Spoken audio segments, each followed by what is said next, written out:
अक्टूबर 3, 2025 Dubai का cocoa Cola arena गरज रहा था और ऑक्टोगन के बीच था एक ऐसा रीमैच जिसका इंतजार पूरी एमएमए दुनिया कर रही थी। उस्मान नुरमागोमेडोव वर्सेस पॉल ह्यूक्स का रीमैच, यानी आयरलैंड वर्सेस दागिस्तान पार्ट 2। पिछली फाइट के बाद कई लोगों को लग रहा था उस्मान हार गया, जजेस ने बचा लिया, लेकिन इस बार उस्मान ने सिर्फ जीत नहीं मांगी, उसने रिस्पेक्ट छीन ली। तो हेलो दोस्तों, आपका स्वागत है आपके चैनल एमएमए संभावना में। तो दोस्तों आज हम बात करेंगे जो अभी रिसेंट में मैच हुआ उस्मान नुरमागोमेडोव वर्सेस पॉल ह्यूक्स 2 का, उसके बारे में पूरा एनालिसिस करेंगे और जानेंगे कि उस फाइट में क्या हुआ, किसने डोमिनेंस किया, किसकी क्या तिकड़म काम आई।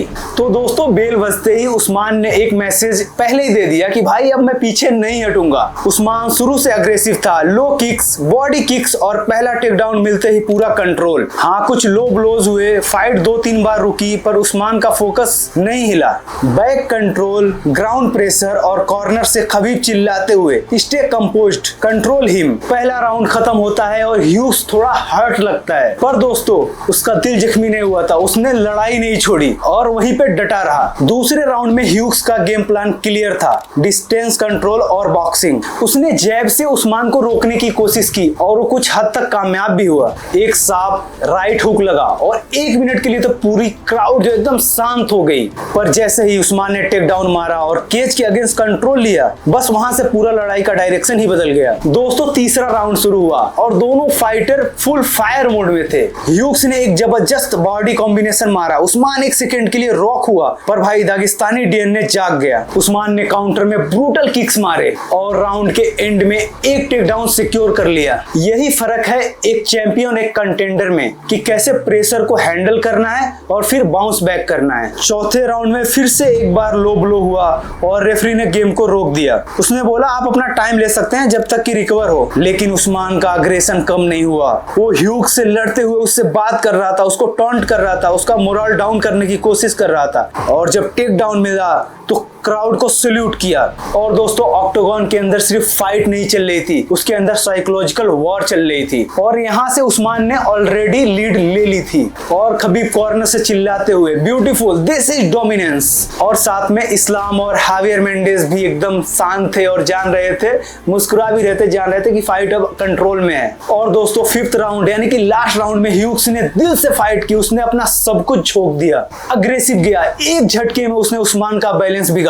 एक एक्सीडेंटल हेड क्लैश से उस्मान के आंख के ऊपर भी कट लग गया, जिससे ब्लीडिंग होनी शुरू हो गई, और आंख में लगने के कारण फिर रेफरी ने मैच को थोड़ी देर के लिए रोक दिया और बोला कि आपके पास टाइम है, आप रिकवर हो सकते हैं। लेकिन दोस्तों चैंपियन वही होता है जो दर्द के बाद भी उसको सहते हुए भी फाइट को पूरा करे और उसे जीते। दोस्तों उस्मान ने एक फाइनल टेक डाउन मारा, गेम को कंट्रोल में लिया और बेल बजते ही खड़ा हुआ। उसने अपने हाथों को लहराते हुए दिखाया कि मैं ऑलरेडी जीत चुका हूँ। ये विक्ट्री दागिस्तान के लिए। यहाँ तक तो सब ठीक था, लेकिन जब स्कोर कार्ड आया तो सब लोग देखकर हिल गए। 50-45, 49-46, 48-47 सब उस्मान के फेवर में। ट्विटर और एमएमए फोरम में लोग बोल रहे थे डिसग्रेसफुल, टू वाइड। लेकिन दोस्तों अगर तुमने फाइट देखी है, पूरी 25 मिनट की फाइट देखी, तो तुमको समझ आ गया होगा कि किसने कंट्रोल किया गेम को और किस तरह का डोमिनेंस दिखाया और किस तरह से फाइट चली। उस्मान ने हर राउंड में टेक डाउन सिक्योर किया, केज कंट्रोल लिया और फाइट पेस अपने हाथ में रखी।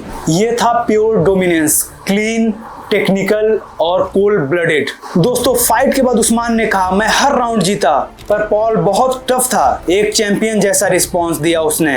और दोस्तों पॉल ह्यूक्स को रिस्पेक्ट देना तो बनता है भाई, उसने पूरी जी जान लगाई और पूरे दिल से लड़ा और आयरिश फैन को थैंक यू बोला कि इतने दूर से आप लोग आए, लेकिन मैं यहाँ पे रुकूंगा नहीं, मैं वापस आऊंगा अपनी पूरी ट्रेनिंग के साथ। लेकिन दोस्तों सबसे पावरफुल बात खबीब ने बोली पॉल ह्यूक्स के लिए। उन्होंने कहा thanks to Paul, because of you we pushed Ousmane to the next level, we will be here always, we train too hard, we prepare too well, we are not going anywhere. दोस्तों ये line पूरी MMA दुनिया और जो लोग MMA को control करते हैं उनके लिए एक मैसेज था कि दागिस्तानी किस लेवल पे हैं और क्या कर सकते हैं। दागिस्तान के फाइटर किसी लीग में जाते नहीं, वहां पे टेक ओवर कर लेते हैं। दोस्तों उस्मान नुरमागोमेडोव ने इस फाइट से एक मैसेज क्लियर कर दिया, जो लोग लोग कह रहे थे पहली फाइट में वो हार गया था या बहुत क्लोज फाइट थी, उसने सब हेटर्स को इस बार तगड़ा जवाब दिया। आई पोक्स, लो ब्लोज, ब्लड, पेन, सबके बावजूद उस्मान चैंपियन रहा। और दोस्तों जब उस्मान के कॉर्नर में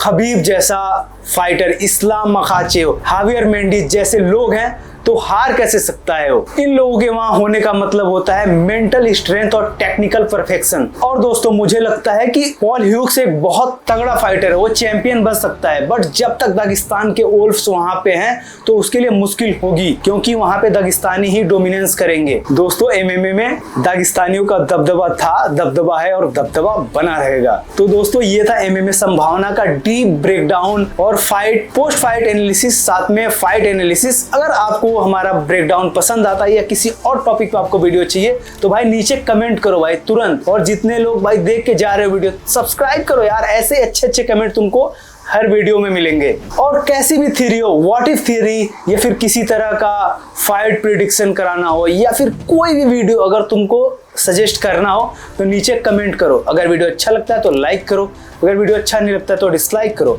बाकी कंटेंट पसंद आता है तो सब्सक्राइब करो। मिलते हैं ऐसे अच्छे वीडियो के साथ, तब तक के लिए बाय बाय।